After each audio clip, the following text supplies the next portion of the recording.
ગુજરાતમાં હવે કોઈ સરકારી કચેરી કે શાળાને ઉડાડી દેવાની ધમકી દિવસે દિવસે વધવા લાગી છે ત્યારે ભાવનગર અને અમરેલીથી એક મોટા સમાચાર સામે આવી રહ્યા છે। ભાવનગર પાસપોર્ટ ઓફિસ અને પોસ્ટ ઓફિસને બોમ્બથી ઉડાડી દેવાની ધમકી મળી છે અને અમરેલી પાસપોર્ટ ઓફિસ અને પોસ્ટ ઓફિસને બોમ્બથી ઉડાડી દેવાની પણ ધમકી મળી છે।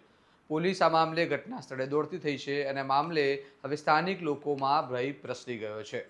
આવો વિગતે વાત કરીએ સમગ્ર મામલા વિશે આ અહેવાલમાં।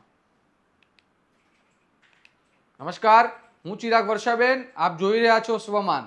ભાવનગર અને અમરેલીમાં હાલ ચિંતાનો માહોલ છે કારણ કે ફરીવાર ભાવનગર અને અમરેલીની પાસપોર્ટ અને પોસ્ટ ઓફિસને બોમ્બથી ઉડાડી દેવાની ધમકીભર્યો મેલ મળ્યો છે અને આ મામલે એસઓજી પોલીસ સક્રિય થઈ છે અને તાત્કાલિક બંને જગ્યાએ પોલીસની ટુકડી, બોમ્બ સ્ક્વોડ સહિતની ટીમો રવાના થઈ છે।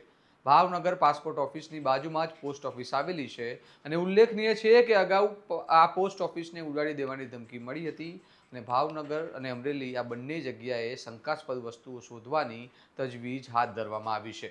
અગાઉ ધમકીઓ આપનાર ગુજરાત પોલીસને ઝડપી પાડ્યા હતા અને તપાસ શરૂ કરી હતી કે આમની પાછળ શું કોઈ નેટવર્ક છે કે કેમ, કારણ કે આવી ધમકીઓ વધી રહી છે અને આવી ધમકીઓ મળવાના કારણે હવે લોકોમાં ચિંતાઓ વધવા લાગી છે કે કેમ આવી ધમકીઓ સતત વધી રહી છે।